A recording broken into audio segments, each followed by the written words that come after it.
السلام علیکم ورحمۃ اللہ.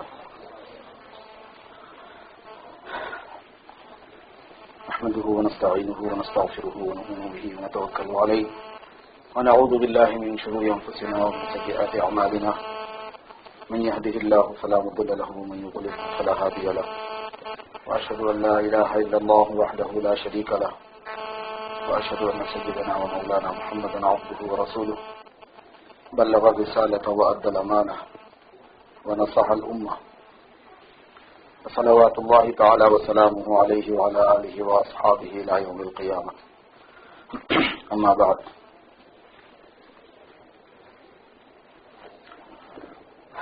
بزرگان محترم،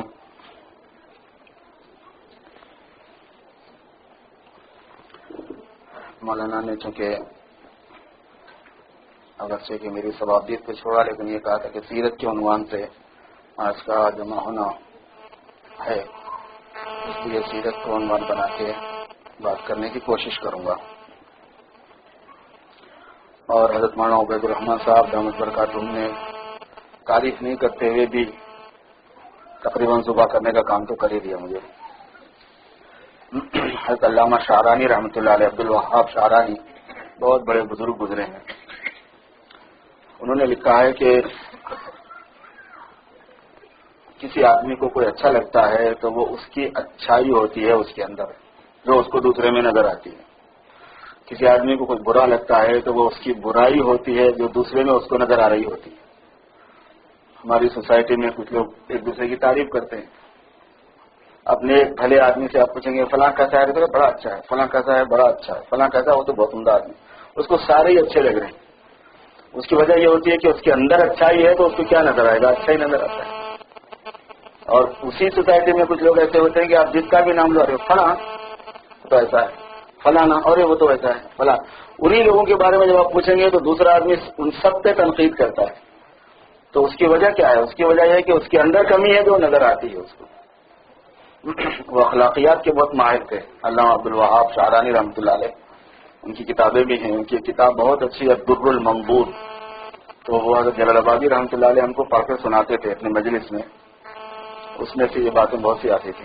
تو اس میں انہوں نے یہ بات فرمائی کہ اصل کسی کو اچھا کوئی نظر آتا ہے تو اس کی اپنی اچھائی ہوتی ہے، کسی کو برا کوئی نظر آتا ہے تو اس کی اپنی برائی ہوتی ہے. باقی سامنے والے کا پرسن اچھا بھی ہو سکتا ہے، برا بھی ہو سکتا ہے. حضرت مولانا کا شکریہ، مولانا نے اپریشیٹ کیا اور ان بزرگوں کی حوصلہ افزائی کی وجہ سے تھوڑا کام کرنے میں اور تھوڑا سا ہمت ہو جاتی ہے کہ ہاں بھائی آپ لوگ بہت اچھا کام کر رہے ہیں. بعض مرتبہ ہمت سے زیادہ کی چیز ہو جاتی ہے. ایک صاحب کا گھوڑا بیمار ہو گیا تھا، انہوں نے سوچا کہ یہ مر جائے گا، اس سے بہتر یہ ہے کہ اس کو میں بیچ دوں. تو وہ دلال کے پاس گیا، دلال سے کہا کہ بھائی یہ گھوڑا بیچ دو میرا، ورنہ مر جائے گا تو فضول جائے گا. تو اس نے کہا ٹھیک ہے، میرے اتنے پیسے ہوں گے. کہنا ٹھیک ہے. وہ اس نے بازار میں کھڑے ہوں گے کہا کہ یہ اتنا سلوک رفتار ہے، ایسا تیز دوڑتا ہے، مالک کا وفادار ہے، کھانا تھوڑا کھاتا ہے. آدھے گھنٹے تک تقریر کی. تو مالک نے کہا کہ بھائی ادھر آؤ، مجھے اپنا گھوڑا نہیں بیچنا، مجھے خود ہی نہیں معلوم تھا کہ میرا گھوڑا ایسا ہے. بعد مرتبہ یہ بھی ہو جاتا ہے، تعریف کرنے کا آدمی سمجھتا ہے کہ واقعی کچھ ہو رہا، شاید ہو رہا ہوا تو کچھ بھی نہیں ہوتا ہے. اللہ تعالیٰ حفاظت فرمائے گا.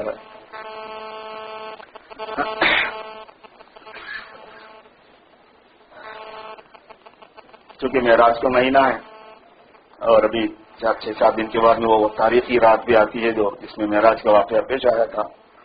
تو معراج کے واقعے کو عنوان بنا کے کچھ گزارشات عرض کروں گا.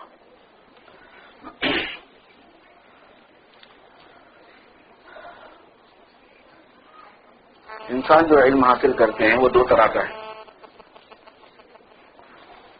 ایک انسان علم حاصل کرتا ہے وہ جس سے وہ انسان سامان بنانے کے قابل ہوتا ہے. وہ علم انسان ہی سیکھتا ہے لیکن وہ علم سیکھتا ہے جس سے وہ سامان بنانے کے قابل ہوتا ہے، چیز بنانے کے قابل ہوتا ہے.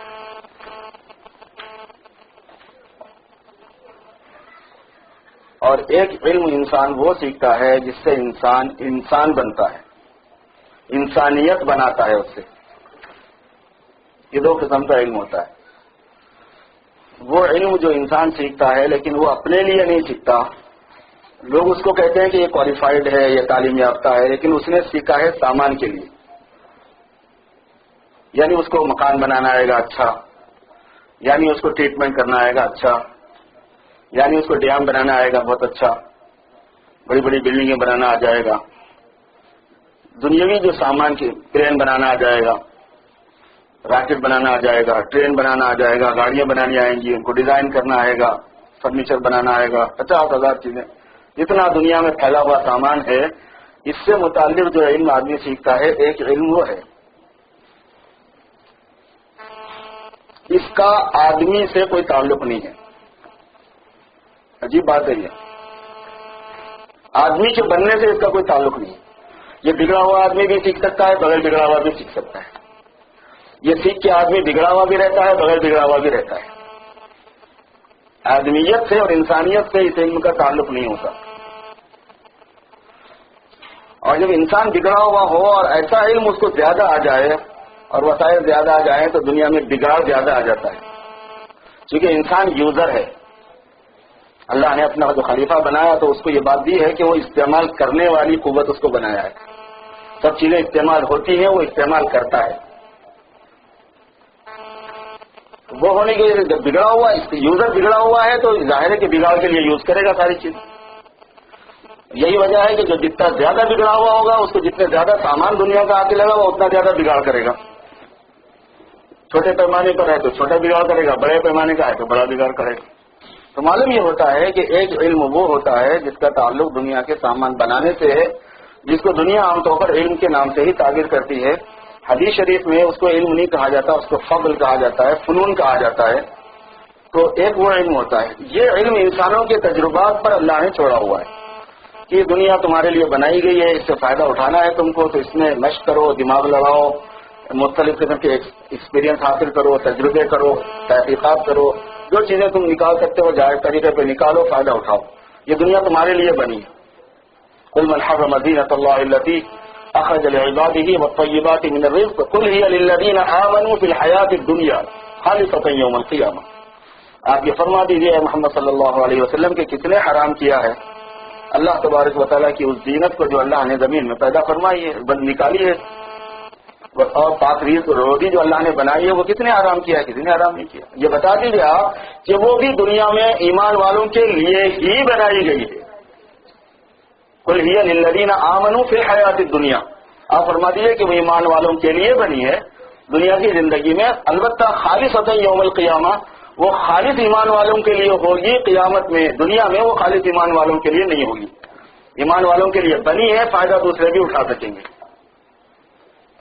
اور آخرت میں ایمان والوں کے علاوہ کوئی دوسرا اللہ کی نعمت سے فائدہ بھی نہیں اٹھا سکے گا۔ تو یہ دنیا بھی بنی ہے ہمارے لیے، اور اللہ نے ایمان والوں کی تخصیص کی ہے کہ ہم نے تمہاری وجہ سے بنائی ہے۔ یہاں ایک بہت بڑا اشکال ہوتا ہے کہ اگر دنیا ہمارے لیے بنی ہے تو ہم ہی زیادہ فائدہ نہیں اٹھا پاتے، ہم تو ہمیشہ اسٹرگل کرتے رہتے، پوری دنیا کا مسلمان ہر زمانے میں مصیبت بھگتتا رہتا ہے، اور جو بیمان ہے وہ فائدہ اٹھاتے رہتے، انجوائے کرتے رہتے۔ یہ کیا چکر ہے؟ اس کا چکر بہت لمبا ہے، لیکن ایک جملے میں بول کے آگے سے نکل جاتا ہوں۔ وہ یہ کہ شادی کی پوری تقریب ہوتی ہے دولہے کی وجہ سے، مگر کھاتے دوستاں زیادہ ہیں۔ وہ دولہا تو بیچارہ اپنی پریشانی میں رہتا ہے اس دن، پتہ نہیں کیا ہوگا۔ وہ اللہ پاک کا ایک نظام ہے کہ وہ فائدہ اٹھانے کے واسطے ہے سب کے لیے، لیکن تمہارے لیے اس کو کیا بنایا گیا ہے۔ قل ہی للذین آمنوا فی الحیاۃ الدنیا خالصۃ یوم القیامہ۔ تو یہ اس کی شریعت میں اجازت ہوتی ہے، بلکہ ضرورت ہوتی ہے، اسی لیے پڑھتے پڑھاتے ہیں، اس لیے اسلام منع بھی نہیں کرتا ہے۔ مگر ایک عجیب قصہ یہ ہوتا ہے کہ جس چیز کی شریعت اجازت دیتی ہے، بعض مرتبہ آدمی اس کے مقام کو صحیح سمجھ نہیں پاتا، اس کو ہر چیز کو اس کی جگہ پہ رکھنے کا ہے۔ آتوا کل ذی حق حقہ، وہ جتنی چیز جس کا جو حق ہے اس کو اس جگہ پہ رکھو۔ ایک وہ علم ہوتا ہے جس کو جو انسان حاصل کرتا ہے انسان بننے کے لیے، انسانیت میں کمال آنے کے لیے اور انسانیت کی کامیابی کے لیے۔ یہ علم اللہ تبارک و تعالیٰ نے انسانوں پر نہیں چھوڑا ہے، وہ ان کے تجربات سے تعلق نہیں رکھتا، اپنے ریسرچ سے تعلق نہیں رکھتا ہوں۔ وہ علم اللہ تبارک و تعالیٰ براہ راست آسمان سے بھیجتے ہیں۔ یہ ہے وہ چیز، جن انسانوں کو علم دیا جائے گا انسانیت کو کمپلیٹ کرنے کے لیے، انسان بنانے کے لیے اور انسانوں کو کامیاب کرنے کے لیے، یہ ان انسانوں پہ اگر چھوڑا جائے گا تو ڈیمیج کر دیں گے، گڑبڑ کر دیں گے، پتہ نہیں کون کیا سمجھے گا اور کیا نکالے گا۔ اس کے لیے اللہ تبارک و تعالیٰ نے ایک دوسرا نظام بنایا ہے، اور انبیاء اور رسول کا جو سلسلہ علی نبینا علیہ الصلوۃ والتسلیمات کا جو سلسلہ ہے وہ اس پرپز کے لیے ہے. اور آخر میں امام الانبیاء آقا نامدار تاجدار مدینہ سرکار دو عالم حضرت محمد الرسول اللہ صلی اللہ علیہ وسلم کو اللہ پاک نے آخری نبی اور رسول بنا کر مبعوث فرمایا اس علم کے ساتھ میں جو اللہ کے پاس سے بندوں کے پاس آتا ہے اور وہ بندوں کے اندر انسانیت کی تکمیل کرتا ہے. کیونکہ جب یہ انسان مکمل ہوگا تو پھر اللہ کے لامحدود خزانوں سے استفادے کا قابل ہوگا. انسانیت کی تکمیل سے فائدہ کیا ہے؟ انسانیت کی تکمیل سے اللہ تبارک و تعالیٰ کی معرفت اور اللہ تبارک و تعالیٰ کی اسماء و صفات کا ظہور ہے. وہ اپنے آپ کو شو کرنا چاہتے ہیں، صفات بتانا چاہتے ہیں کہ میں ایسا ہوں، میری رحمت ایسی ہے، میرے خزانے ایسے ہیں، میری دولت ایسی ہے، میری نعمت ایسی ہے، انجوائے کرو. اور کیا کرنا ہے؟ ان کو جنت لے کے کیا کرنا ہے؟ اللہ پاک کو نہ جنت سے کوئی فائدہ ہے نہ جہنم سے کوئی نقصان ہے. تو سمد ہے نا، سمد بولتے ہیں اس کو جس کو کوئی ضرورت ہی نہیں ہے. انہوں نے جو مخلوق کو پیدا کیا تو ان کی اپنی ضرورت سے نہیں پیدا کیا. اسی لیے اہل سنت والجماعت کا عقیدہ ہے کہ خالق بلا حاجت رازق بلا مؤونۃ. اللہ پاک خالق ہے بغیر حاجت اور ضرورت کے. ان کو ضرورت نہیں پڑی تھی پیدا کرنے کی کہ کوئی کام اٹکا ہوا تھا تو سوچا کہ آسمان بنا کے، زمین بنا کے، فرشتوں کو بنا کے، انسان کو بنا کے کروں. ایسا نہیں ہے. اگر پورے ختم ہو جائیں تو ان کا کیا نقصان ہے؟ جب پورے نہیں تھے تو ان کا کیا نقصان تھا؟ کان اللہ ولم یکن معہ شیء، اللہ پاک تھے کوئی چیز نہیں تھی. ان کا کیا بگڑ رہا تھا؟ کچھ بھی نہیں تھا. پورے ختم ہو جائے تو ان کا کیا بگڑے گا؟ کچھ بھی نہیں. اب ہے تو ان کو کیا فائدہ ہو رہا ہے؟ کچھ بھی نہیں. خالقاً بلا حاجت کہتے ہیں اس کو.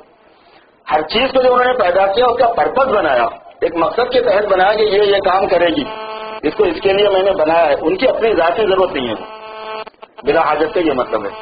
تو اللہ تعالی شانہ نے جو علم عطا فرمایا ہے اور انسانوں کو پیدا فرمایا اس دنیا میں، اس میں اللہ تبارک و تعالیٰ کی اسماء و صفات کا پہچانا جانا، ان کی معرفت مقصود ہے. اسی لیے وما خلقت الجن والانس الا لیعبدون یہ بات بتائی. اور آپ تو سنتے رہتے ہیں سید صاحب محمد برکات میں آ کے کہتے ہیں، بڑے بڑے علماء کا ورود ہوتا رہتا ہے. کیلیفورنیا تو ایسی جگہ ہے کہ ہر قسم کے لوگ آتے ہیں. تو آپ حضرات کو سن کے بھی بہت سی چیزوں سے مانوسیت ہو گئی ہوگی کہ بات کس طرح چلتی ہے، کون سی ہوتی ہے. اور یہی وجہ ہے کہ ہم لوگ بھی اپنے ٹاپک میں وہ چیز ملحوظ رکھتے ہیں. میں تھوڑا سا علمی لائن کو اسی لیے اختیار کر رہا ہوں کہ آپ لوگ اس سے مانوس ہوں گے، ورنہ وہ سر کے اوپر سے جا کے سب کو نیند آنا شروع ہو جائے.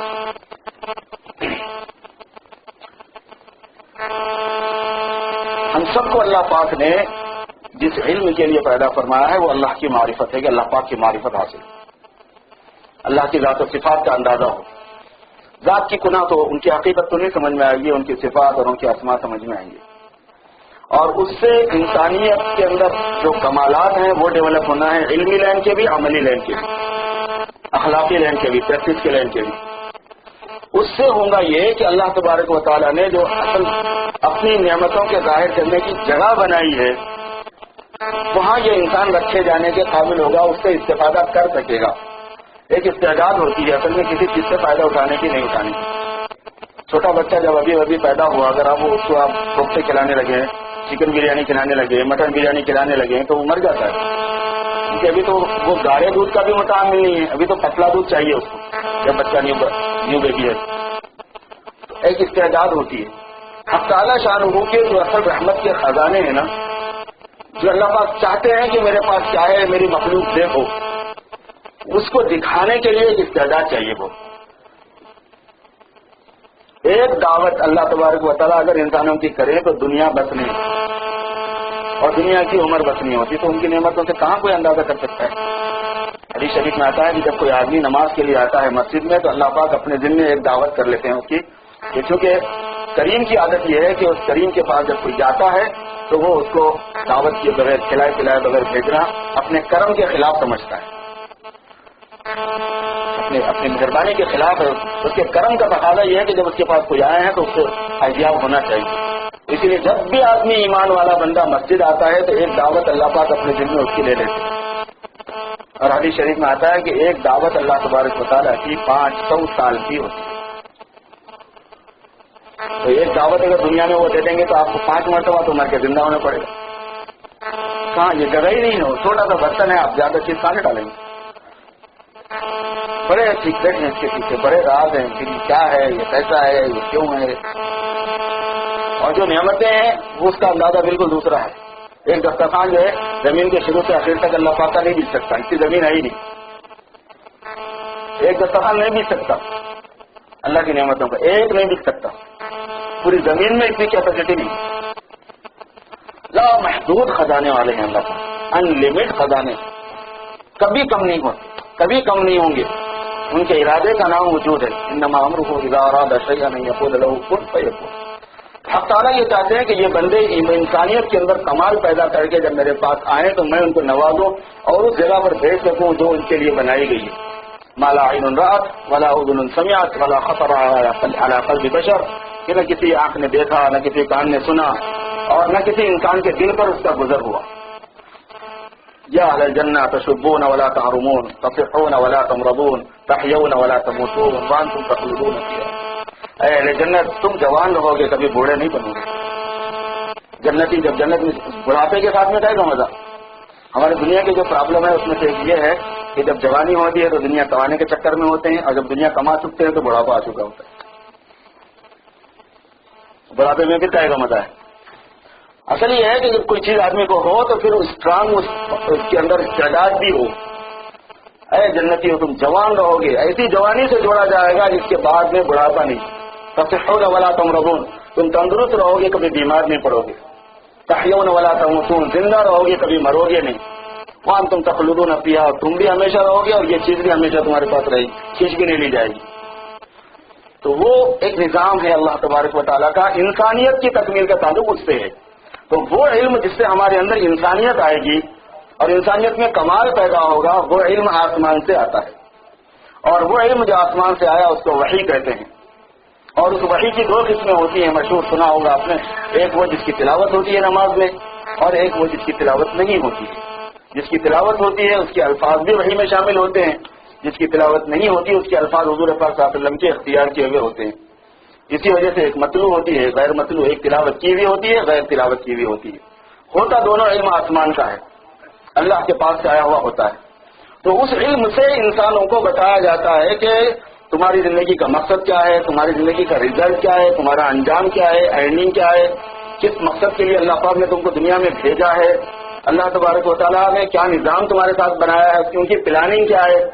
بھائی آپ کے چھوٹے چھوٹے دماغوں کو اتنی انجینئرنگ، اتنی پلاننگ اللہ پاک نے دی ہوئی ہے۔ یہ سائن ہوتے والے، جنا والا، دوسری جگہ والے جو یہاں پہ آئی ٹی کے دنیا میں رہتے ہیں، ہم کو پتا ہے کہ چھوٹے سے چھوٹے چیپ میں، چھوٹے چھوٹے مائنڈ میں اللہ پاک نے کیا کچھ رکھا ہے۔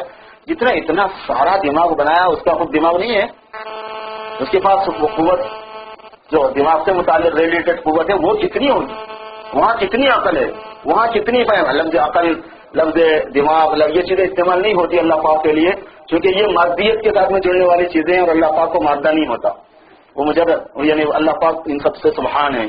تو مگر اس کی جو اس میں جو علم ہے، جو حکمت ہے، جو قدرت ہے، جو باریکی ہے، جو لطافت اور لطیفیت ہے، اللہ پاک کے پاس کتنی ہے، آخری کس مقصد کے تحت یہ پورا نظام ہے۔ وہ چیز اس سے متعلق ہوتی ہے، اس کو کہتے ہیں انسانیت کی تعلیم، اور وہ اللہ تبارک و تعالیٰ نے جناب رسول اللہ صلی اللہ علیہ وسلم کو مرحمت فرمایا۔ ہوتی تو علم الاولین والآخرین والآخرین، حضور پاک صلی اللہ علیہ وسلم نے فرمایا کہ مجھے اولین و آخرین کا علم دیا گیا، جتنے پہلے آئے سب کا علم اللہ نے مجھے دیا، اور جتنے بعد میں آئیں گے سب کا علم اللہ نے مجھے دیا۔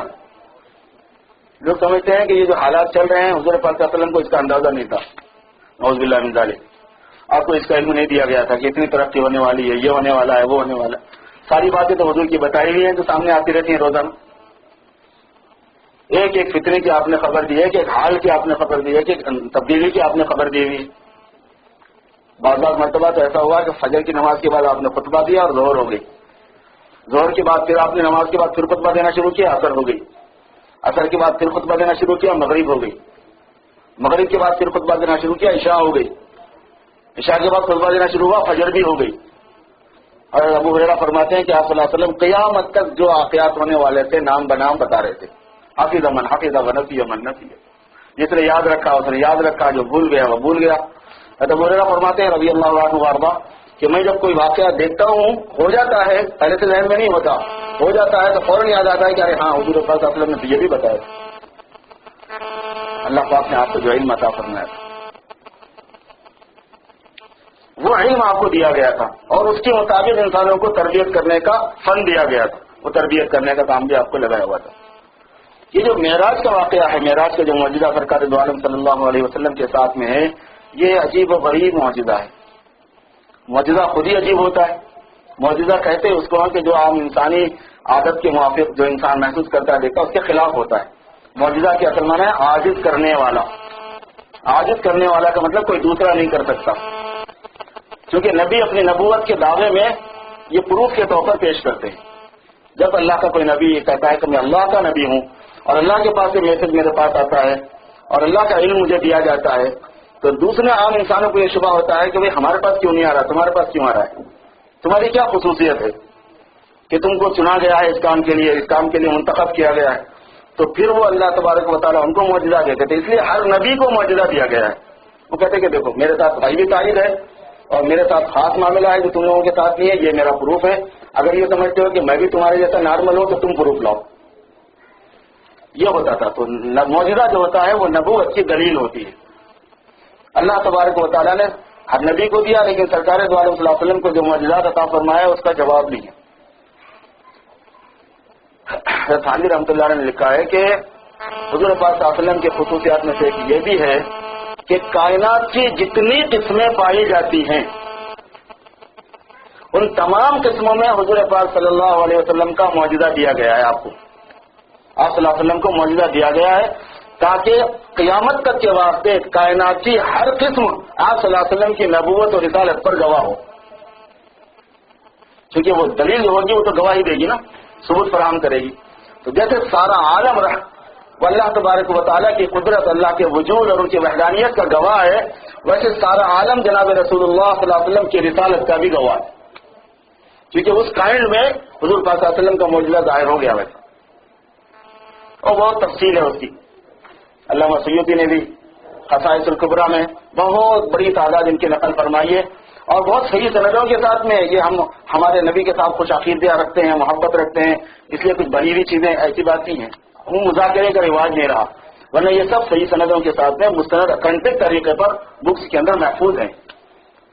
تو پھر وہ چیز سامنے آتی ہے, امت کو پتہ چلتا ہے کہ آپ صلی اللہ علیہ وسلم کو اللہ نے کیا مقام دیا تھا اور کتنا مرتبہ عظیم آپ کو اللہ پاک نے مرحمت فرمایا تھا ہر چیز میں.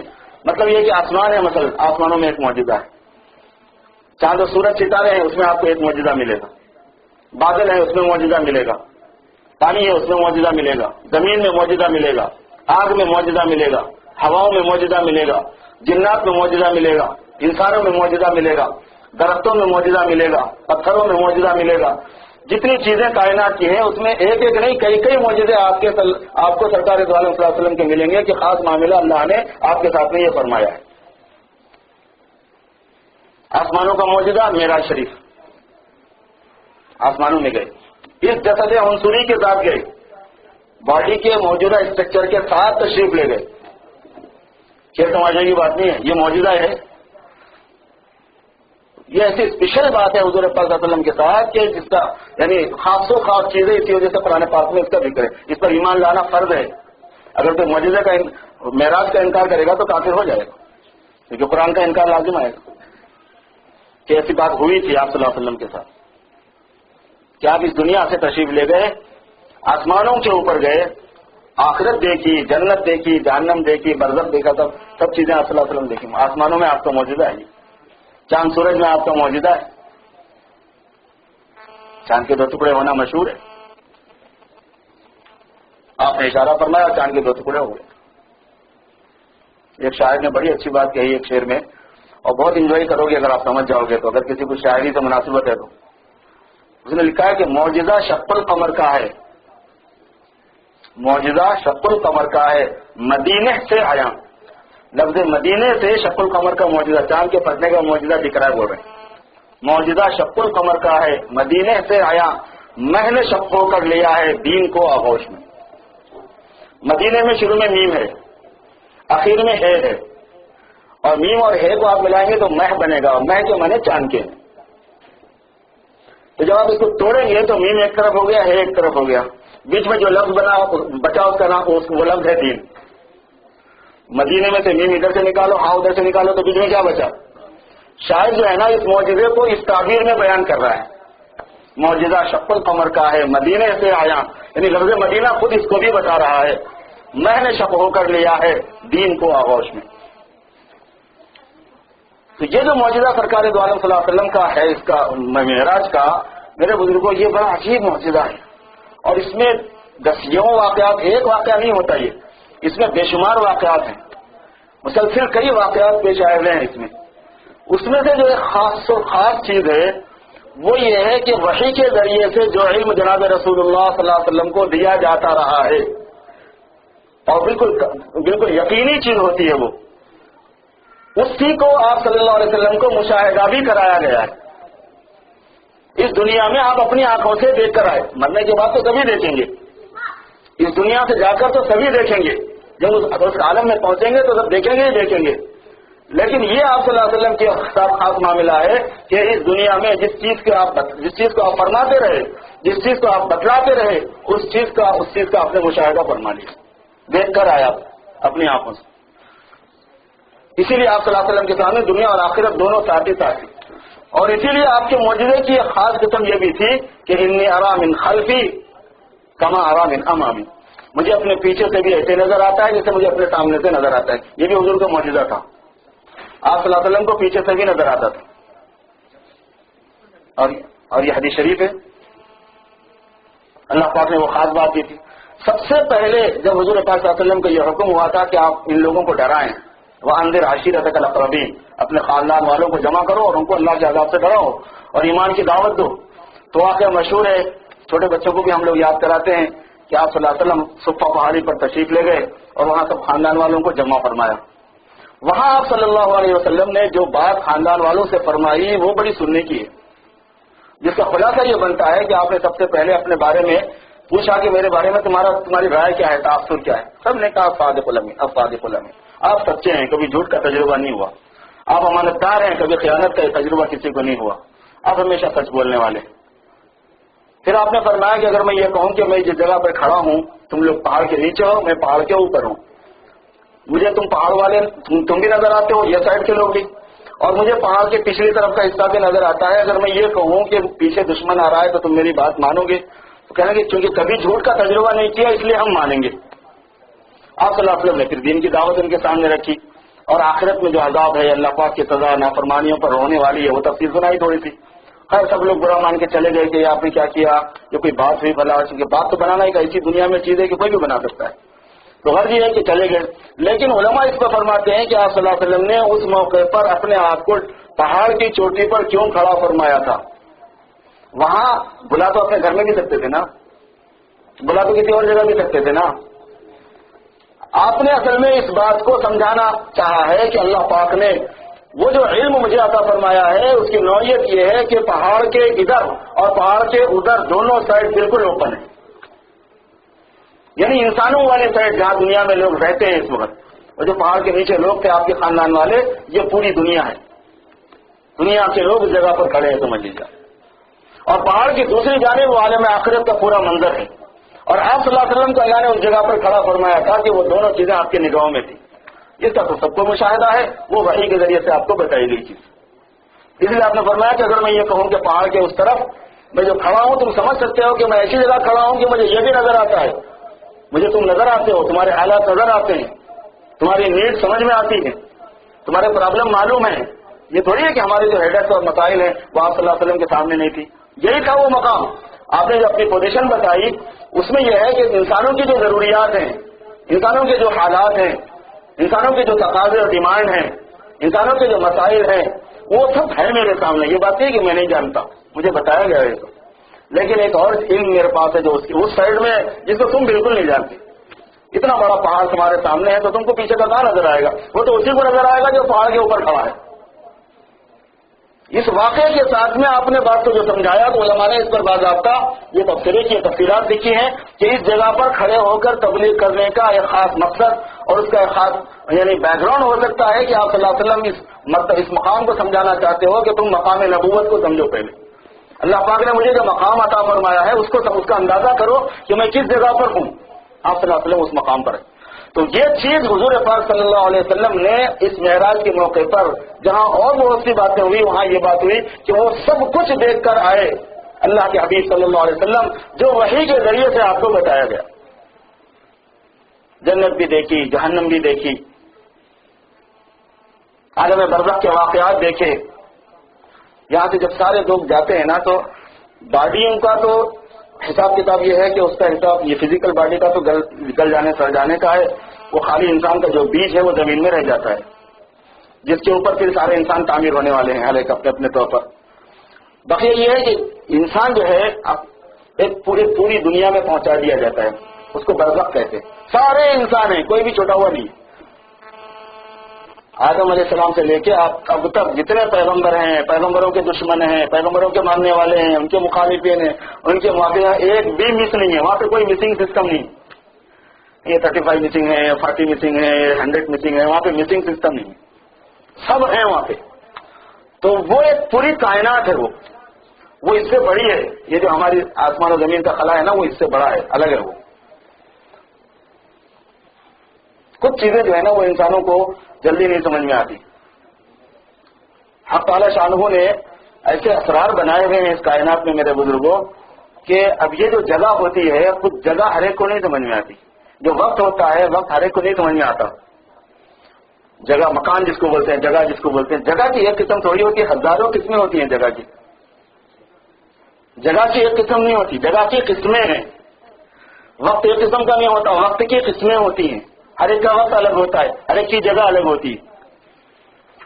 اب فزیکلی میں اور آپ جہاں پر بیٹھے ہوئے ہیں تو ہماری جگہ کا یہ ہے کہ میں بیٹھا ہوا ہوں تو دوسرا نہیں بیٹھ سکتا. لیکن ایک لائٹ کی بھی جگہ ہے. ایک بلب لگا دو آپ, روشنی ہو گئی پورے کمرے. دوسرا لگا دو, روشنی ہو گئی. تیسرا لگا دو اور روشنی ہو گئی. 1000 لگا دو اور روشنی ہو گئی. 10,000 لگا دو اور روشنی میں اتنی جگہ ہے کہ وہ جگہ کبھی فلپ ہوتی نہیں. تبھی تو آپ ایک جگہ روشن ہونے کے بعد پھر اور روشنی ڈالتے جا سکتے ہیں نا. اس میں ہوا کی جگہ الگ ہے, روشنی کی جگہ الگ ہے, مادیات کی جگہ الگ ہے, مجردات کی جو چیزیں مادی والے نہیں ہوتی ان کی جگہ الگ ہے, جو چیزیں مجرد میں مادہ ہوتی ہیں ان کی جگہ الگ ہے. جگہ جگہ کا بہت بڑا فرق ہوتا ہے.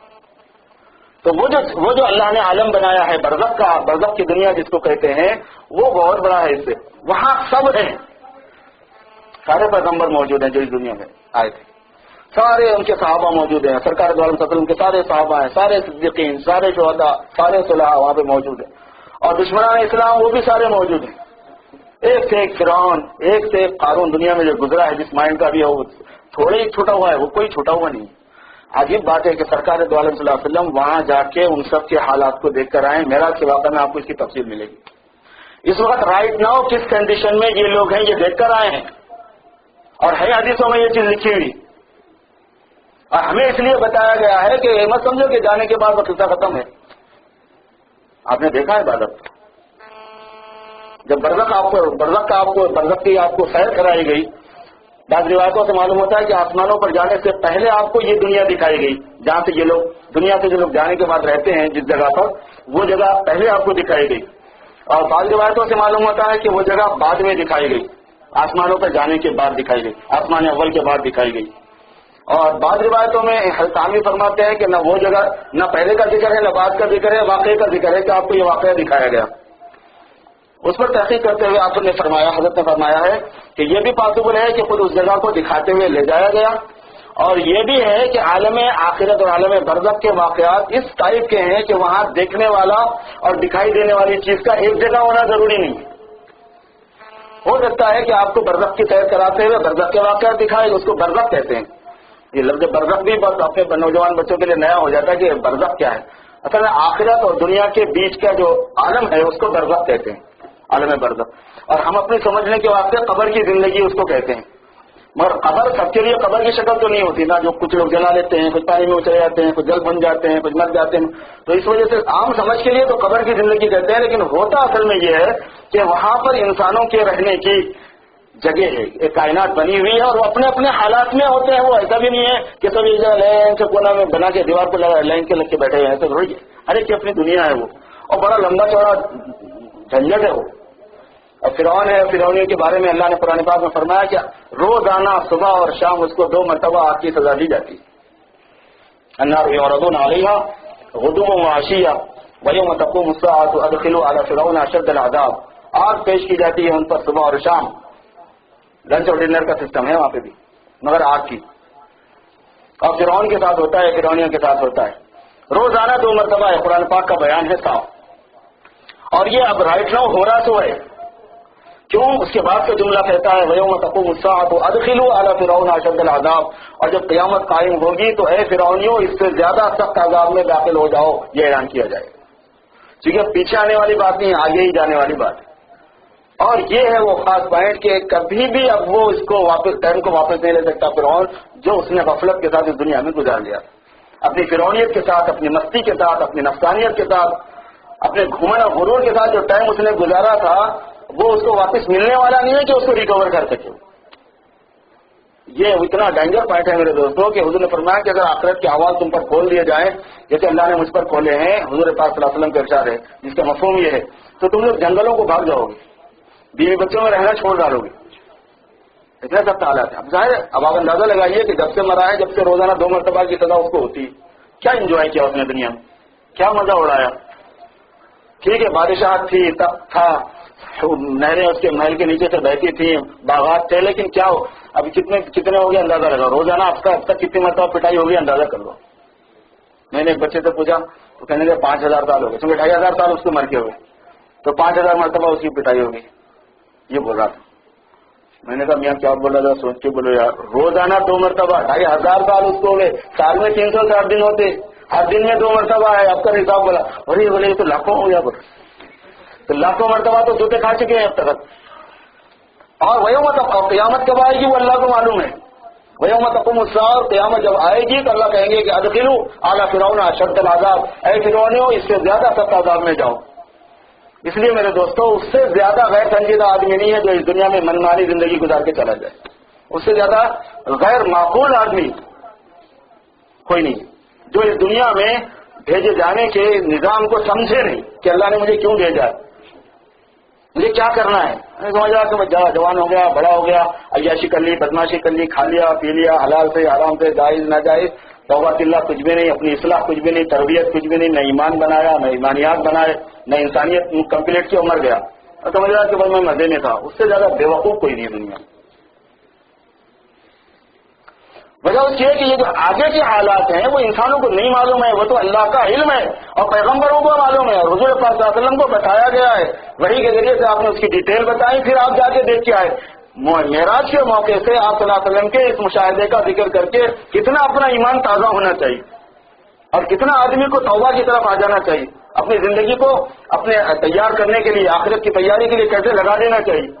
اور ساری چیزوں کی بنیاد ہوتی ہے منمانیت کو چھوڑ دینا، من کے علم کو بھی چھوڑ دینا، من کی چاہت کو بھی چھوڑ دینا، علم نفسی کو بھی چھوڑ دینا اور خواہشات نفسانیہ کو بھی چھوڑ دینا، ٹوٹلی سرنڈر ہو جانا کسی کے بس.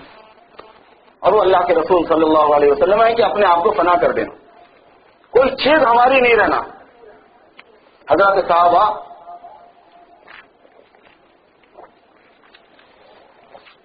جب گئے ہیں دوسرے لوگوں کے پاس تبلیغ کرنے کے لیے تو کبھی تو ایسا بیان دیتے تھے کہ لنخرج العباد من عبادت العباد الى عبادت رب العباد وغیرہ وغیرہ، اور کبھی ایسا بولتے تھے کہ آپ ہمارے جیسے ہو جاؤ. جب لوگ پوچھ رہے کہ آپ لوگ چاہتے کیا ہیں بھائی، کاہے کا جھگڑا ہے یہ، تو صحابہ کہتے کہ آپ ہمارے جیسے ہو جاؤ. تو صحابہ اپنی طرف دعوت دے رہے تھے، اپنی طرف دعوت نہیں دیتے تھے. ان کو یہ 100% اطمینان تھا کہ ہم اب ہم رہے ہی نہیں، یہاں تو کوئی اور ہے. فنائیت، تامہ فنائیت، پورا نبی پاک صلی اللہ علیہ وسلم میں فنا ہو جانا، اندر سے اور باہر سے، ظاہر سے اور باطن سے، عقائد میں، عبادات میں، معاملات میں، معاشرت میں، ظاہر شکل صورت میں، لباس میں، کھانے پینے میں، ٹوٹلی وہ اپنے کو بھول چکے تھے کہ میں بھی کوئی چیز ہوں، میری خواہش بھی کوئی چیز ہے. حضور نے یہ فرمایا بس پیر کے ناخن سے لے کے سر کے باؤں تک ظاہر پورا ان کا حضور پاک صلی اللہ علیہ وسلم میں فنا تھا، اور اندرونی جو ان کی سیرت تھی، جو ان کے اخلاقیات تھے، جو ان کے مزاج تھا، وہ پورا حضور پاک صلی اللہ علیہ وسلم میں فنا ہو چکا تھا. کامیابی اسی سے وابستہ ہے. ہمارے والد صاحب رحمۃ اللہ علیہ کا شعر ہے، ہو کر فنا حضور میں اپنے کو دیکھنا، ہو کر فنا حضور میں اپنے کو دیکھنا، کچھ اس طرح بھی ہوتی ہے زیارت رسول کی. بالکل ختم کر دینا اپنے آپ کو. یہ جو اولیاء اللہ ہیں، بزرگان دین ہیں، علماء ربانی ہیں، جن کی یادیں وابستہ ہیں انسانیت کی تاریخ کے ساتھ، کروڑوں انسانوں کے دل ان کی عقیدت سے بھرے ہوئے ہوتے ہیں. کیوں ہوتے ہیں؟ وہ آقا نامدار صلی اللہ علیہ وسلم کی محبت میں اپنے آپ کو فنا کر کے جو انہوں نے اپنائیت کو ختم کر دیا، تو چونکہ ورفعنا لک ذکرک کی تجلی ہے یہ کہ اللہ پاک نے سرکار دو عالم صلی اللہ علیہ وسلم کے ذکر مبارک کو بلند کیا ہے. ان کو حیات، ان کے ساتھ ایک ایسا معاملہ ہے کہ بس جہاں اللہ کا ذکر ہوگا وہاں ان کا ہوگا. تو جو ان کے ساتھ میں فنا ہو جاتا ہے اللہ پاک ان کو ویسی رفعتیں دے دیتا ہے، ویسی بلندیاں ان کو نصیب ہو جاتی ہیں، عظمتیں ان کو مل جایا کرتی ہیں. تو اس لیے حضور پاک صلی اللہ علیہ وسلم اس معراج میں جب تشریف لے گئے ہیں تو آپ کو ان ساری چیزوں کا مشاہدہ کرایا گیا ہے. ہمارے لیے آپ کا بولنا ہی کافی تھا. پھر اگر آپ تشریف لے کے جا کے دیکھ کر آئے ہیں تو پھر تو میرے دوستوں نور علی نور ہو گیا. اب ہمارے لیے یہ ہے کہ ہمارے سرکار نے فرمایا بھی ہے اور ہمارے سرکار نے دیکھا بھی. کل کو آج دیکھ لینا، کیسی عجیب بات ہے میرے دوست، عجیب معجزہ بات ہے. کل کو آج دیکھ لینا، مطلب یہ ہے کہ تمہارو جو ہے نا، آج کیا دن ہے؟ سیٹرڈے ہے نا. سنڈے کو آپ سیٹرڈے کو دیکھ سکتے کبھی نہیں دیکھ سکتے، مگر یہ حضور پاک صلی اللہ علیہ وسلم کا معجزہ ہے. آپ نے دیکھا ہے اور دیکھ سکتے ہیں. وہ بھی اسی سے، وہ بحث بھی اسی سے متعلق ہے، زمان اور مکان کی بحث سے متعلق ہے. مکان اور زمان کی بحث میں یہ بات ہوتی ہے کہ ٹائم ہمارے لیے تو ایک ٹائم ہوتا ہے لیکن دوسروں کے لیے ٹائم کی نوعیت بدل جاتی ہے. جگہ ہمارے لیے ایک جگہ ہوتی ہے. بھائی اب ہم شکاگو سے آئے، آپ کے کیلیفورنیا کو آئے، ہمارے لیے تو یہ ہے کہ بھائی 2.5-4.5 گھنٹے مسافت طے کر کے ٹرین کے ذریعے سے آئے تو اتنی دور ہے. شکاگو جو ہے نا کیلیفورنیا سے اتنی دور ہے، کیلیفورنیا شکاگو سے اتنی دور ہے. اب آپ امریکہ کو چھوڑ کے آپ اپنے انڈیا پاکستان چلے جاؤ تو وہ اور بڑے دور ہے. وہاں سے کسی اور جگہ چلے جاؤ، آسٹریلیا چلے جاؤ، ساؤتھ افریقہ چلے جاؤ، وہ اور زیادہ دور ہے. مگر آپ زمین سے پوچھو کہ بھائی شکاگو تیرے سے کتنی دور ہے، کیلیفورنیا اور شکاگو سے کتنی دور ہے، تو کیا بولیں گے؟ اچھا یہ بتا تیرے سے انڈیا کتنی دور ہے، پاکستان کتنی دور ہے. اچھا یہ بتا تیرے سے مکہ مدینہ کتنی دور ہے. وہ کیا بولے گی بیچارے؟ ارے بھائی میرے تو گود میں ہے سارے، یہ تو میرے سارے گود میں ہے. نہ میرے سے کیلیفورنیا دور ہے، نہ شکاگو دور ہے، نہ انڈیا پاکستان دور ہے، نہ تو مکہ مدینہ دور ہے. وہ تو میرے گود میں ہے. یہ جو سولار سسٹم ہے، اب یہاں سے چاند اتنی دور ہے، مریخ اتنی دور ہے، زہرہ اتنی دور ہے، عطارد اتنی دور ہے، فلاں اتنی دور ہے. جو شمسی نظام ہے اس شمسی نظام کے سرکل کو ملا کے آپ پوچھیں کہ اچھا بتا زمین تیرے سے کتنی دور ہے، چاند تیرے سے کتنی دور ہے. بولے نا یہ تو میرے گود میں ہے بھائی، میں بنا ہی اس پورے کور کے ساتھ ہوں. تو اس کو بولتے ہیں مکان کی ڈفرینسز. تو جیسے مکان میں ہے یہ ڈیٹیلز، ایسے زمان میں بھی ہے، ٹائم میں بھی ہے. تو حق تعالیٰ شاہ نے سرکار دو عالم صلی اللہ علیہ وسلم کے ساتھ میں یہ معاملہ فرمایا ہے کہ جو کل کا وقت ہے وہ پہلے دن. جس کو یہ بات تھوڑی سمجھ میں آ گئی، کیونکہ جو بحث زمانے کی جس کو سمجھ میں آئے گی نا، جتنی سمجھ میں آئے گی وہ اس کو اتنی سمجھ میں آئے گی. جس کو یہ سمجھ میں آ گئی تو بہت سی حدیثوں کا سمجھنا آسان ہو جاتا ہے. حضرت بلال رضی اللہ تعالیٰ عنہ کو حضور نے دیکھا کہ بلال میں نے تمہارے چاپوں کی چپلوں کی چاپ اور اس کی آواز اپنے سامنے سن رہا تھا، تم کیا عمل کرتے ہو؟ میں نے عبد الرحمان ابن عوف کو دیکھا کہ وہ جنت میں داخل ہو رہے ہیں. کیا حساب سے دیکھا؟ وہ تو کل کا ٹائم ہے. وہ یہ ہے کہ ہمارے لیے یہ ٹائم ماضی مستقبل حال ہوتا ہے، پریزنٹ ہے، فیوچر ہے، پاس ہے. اللہ پاک کے لیے تو نہیں ہوتا نا یہ سب. جس کے لیے وہ جتنا چاہے حال بنا دے، جس کے لیے جتنا چاہے ماضی رکھیں، جس کے لیے جتنا چاہے فیوچر بنا دے، ان کی قدرت و قادر مطلق ہے. وہ اس میں میرے دوستوں حضور پاک صلی اللہ علیہ وسلم نے جو اعمال ہمیں، جو علم دیا اور جو عمل دیا، نمازیں ہیں، روزے ہیں، زکوٰۃ ہے، حج ہے، دین کے لیے خرچ کرنا ہے، دین کے کاموں میں حصہ لینا ہے، ماں باپ کے حقوق ہیں، میاں بیوی کے حقوق ہیں، بچوں کے حقوق ہیں، حرام کی تفصیلات ہیں، حلال کی تفصیلات ہیں. یہ ایسی چیز نہیں ہے کہ اگر کر لو تو تم کو کچھ مل جائے گا، نہ کر لو تو کوئی ایسا مسئلہ نہیں ہے. ایسی بات نہیں ہے. یہ بہت عجیب کیس ہے. وہ یہ ہے کہ آپ نے یہ دیکھا ہے کہ اس دنیا سے جانے کے بعد اس دنیا میں لوگ جس طرح کے حالات میں تھے اس طرح کے حالات میں وہاں اس کے مناسب حالات میں انوالو کیے گئے ہیں، رکھے ہوئے. مثلا آپ صلی اللہ علیہ وسلم نے دیکھا برزخ میں کہ ایک آدمی کو پتھر سے زور سے مارا جاتا ہے اور اس کا سر کچل جاتا ہے، پچک جاتا ہے، ایک دم اتنا زیادہ زور سے اس کو صدمہ دیا جاتا ہے کہ اس کا سر پچک جاتا ہے، چپک جاتا ہے، اور وہ پتھر دور جا کے گر جاتا ہے. اور وہ جس نے مارا تھا وہ پتھر اٹھا کے لاتا ہے، اس وقت تک اس کا سر جو ہے پھر جیسا کا ویسا ہو جاتا ہے. پھر اس کو مارا جاتا ہے، پھر جیسا کا ویسا ہو جاتا ہے، پھر مارا جاتا ہے. یہی سلسلہ چل رہا ہے. پوچھا گیا کہ یہ کون ہے، کن کے ساتھ ایسا معاملہ ہو رہا ہے؟ تو ہے کہ یہ وہ لوگ ہیں کہ جو نماز کا وقت ہونے کے باوجود کان نہیں ڈرتے تھے. اب یہاں پر تو یہ ہے کہ صاحب فلاں جگہ کام کرتے ہیں، MBA میں کام کرتے ہیں، فلاں جگہ کام کرتے ہیں، ٹیکنالوجی IT میں کام کرتے ہیں، بہت بڑے آدمی ہیں، پیسے والے آدمی ہیں، نماز نہیں پڑھتے ہیں، وہاں جا کے پتا چلے گا کہ کہاں کام کر رہے تھے. یہ سامان بنانے والے علم میں تو لگے، انسان بنانے والے علم سے غافل ہو گئے. ہم کو اللہ نے سامان بنانے کے لیے وہی پیدا کیا، بنا لو. اپرچونیٹی ہے کہ اللہ نے ہم کو ایسا بنایا ہے کہ وہی سامان بھی بنا کے فائدہ اٹھا لو، تو گھیر گھر لو، پیسے منع نہیں ہے.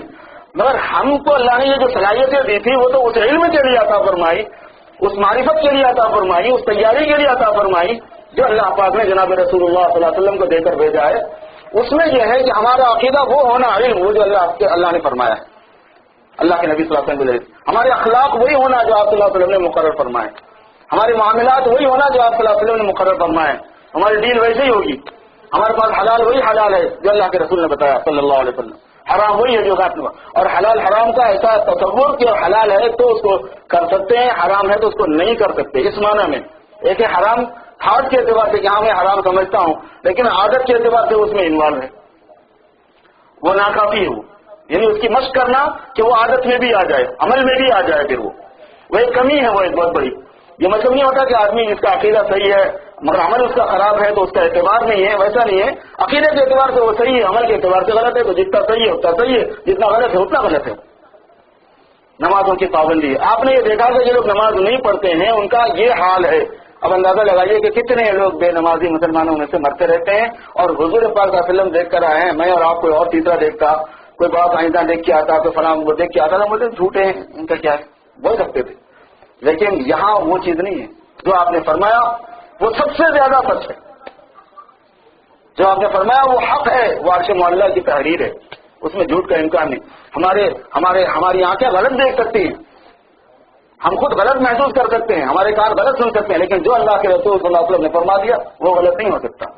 تو یہ معراج کا واقعہ آدمی کو اتنا بیدار کر دیتا ہے اگر سنجیدگی سے آدمی ان تمام واقعات کا تجزیہ کرتے ہوئے چلے. صرف اس ایک پہلو کو کہ جس میں آپ کو برزخ دکھایا گیا.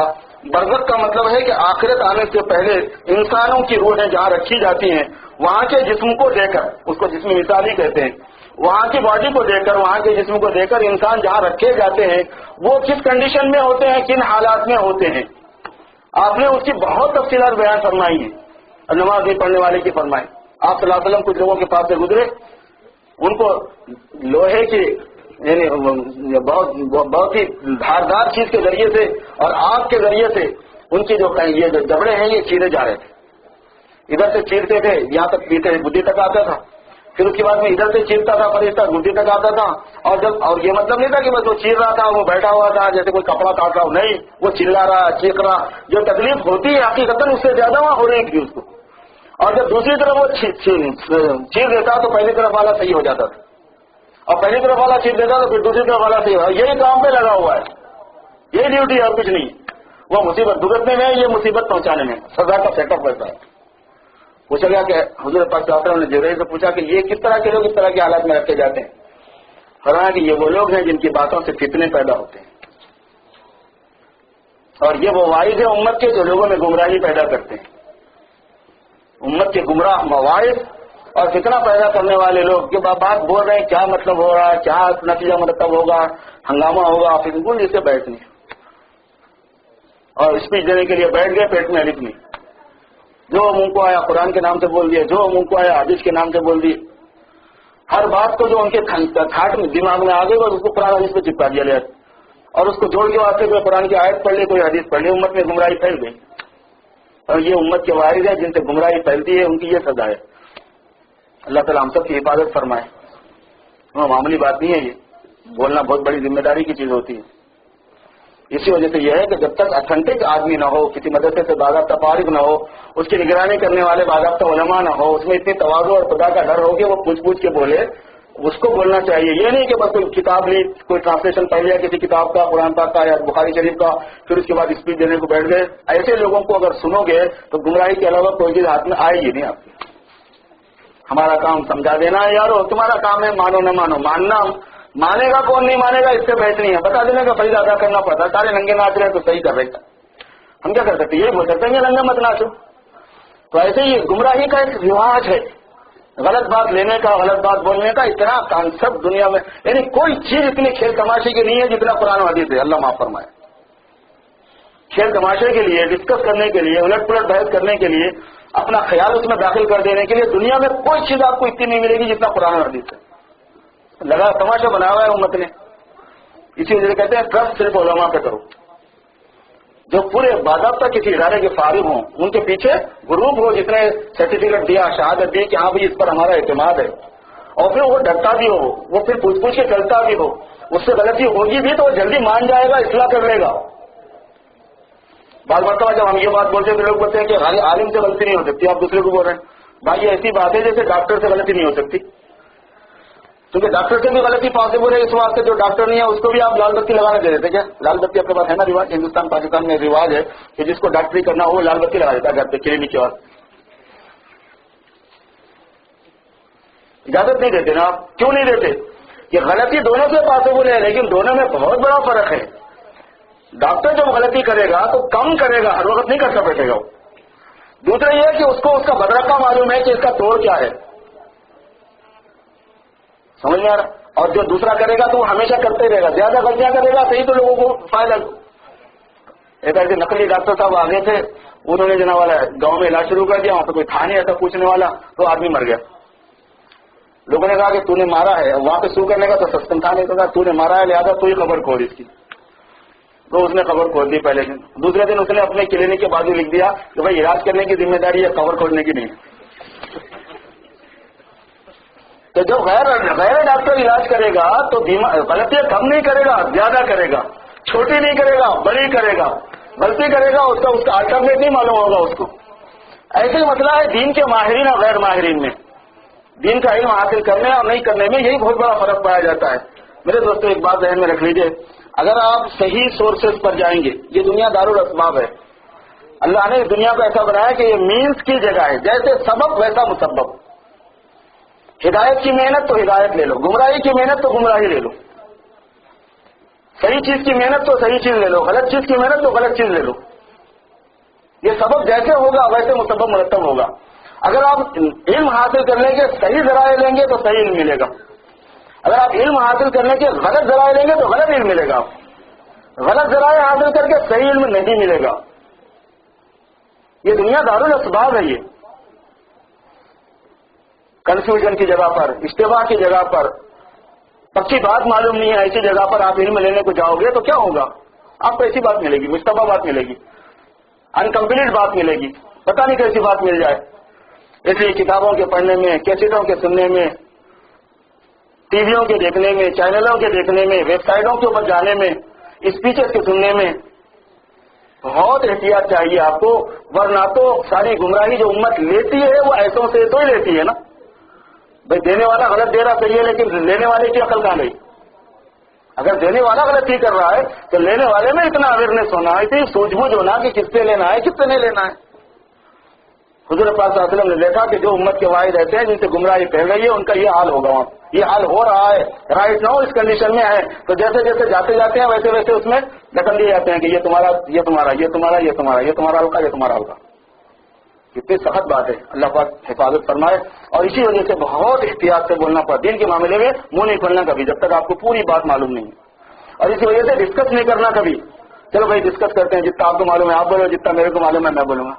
بھائی جب تک پوری بات معلوم نہیں ہے پتہ نہیں کیا دماغ میں بیٹھ جائے، کون سی بات قرآن حدیث کے خلاف دماغ میں بیٹھ جائے اور ہم سمجھ رہے ہیں اس کو قرآن کی ہے وہ ہے نہیں، تو ہم بری ذمہ نہیں ہوں گے کل کے، ہم تو خالی ڈسکس کر رہے تھے اللہ ایسا بڑی بول سکتے اللہ پاک کو۔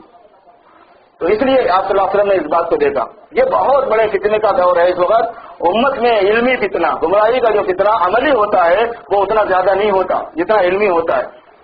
خلاصہ اس کا یہ ہے کہ اب اس وقت جو اوریانیت ہے، جو ننگاپن ہے، جو برہنگی ہے، بدتمیزی ہے، یہ ہے نا فحش حیا، یہ فتنہ ہے، کتنا ڈر کی بات ہے۔ ہم مسلمان سمجھتے ہیں کہ آخر کتنے بڑے ہم فتنے میں، میں آپ کو بتا رہا ہوں اس سے بڑے فتنے میں ہم مسجدوں میں ہوتے ہیں، اور وہ ہے غلط علم والا فتنہ، کیونکہ بدعملی کا جو فتنہ ہوتا ہے صرف بدعملی کو رواج دیتا ہے، وہ بد علمی کا، غلط علمی کا جو فتنہ ہوتا ہے وہ فتنوں کو رواج دیتا ہے، وہ سلسلے کو جاری کر دیتا ہے، اس میں توبہ نہیں ہوا کرتی، اس میں آدمی غلطی کو صحیح، صحیح کو غلط سمجھ رہا ہوتا ہے، حق کو ناحق، ناحق کو حق سمجھ رہا ہوتا ہے، بہت لمبا سلسلہ۔ اس وجہ سے یہ بہت احتیاط کی چیز ہے کہ یہ تمام علم کا ذریعہ صحیح ہو تو آپ کو صحیح علم ملے گا، علم کا ذریعہ غلط ہوگا تو غلط ملے گا۔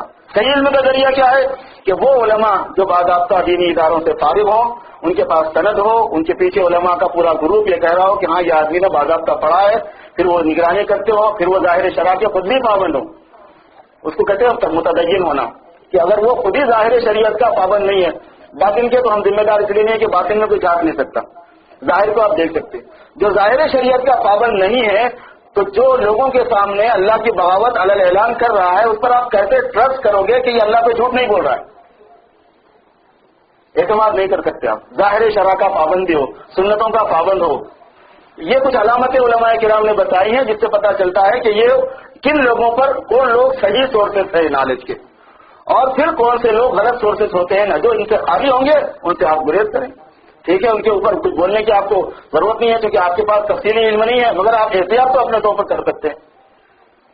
اسی طریقے پر حضور پاک صلی اللہ علیہ وسلم کا گزر ہوا کچھ لوگوں پر کہ جو کھیت میں بوتے تھے اور فوراً جیسے انہوں نے بویا ویسے اس سے فوراً جو ہے کھیت برآمد ہوا اور اس میں بلہ لگ گیا اور اس کو انہوں نے کاٹ بھی لیا، اور جیسے انہوں نے کاٹا ویسے فوراً پھر کھیت نمایاں ہو گیا اور پھر کاٹ لیا، یعنی ٹائم ہی نہیں ہے اس میں، ادھر بویا ادھر کاٹا، ادھر بویا ادھر کاٹا، اور پہلے جو بویا تھا وہی چل رہا ہے، دوسری مرتبہ بھی، تیسری مرتبہ بھی۔ پھر جبرائیل علیہ السلام سے پوچھا حضور پاک صلی اللہ علیہ وسلم نے کہ یہ کون لوگ ہیں؟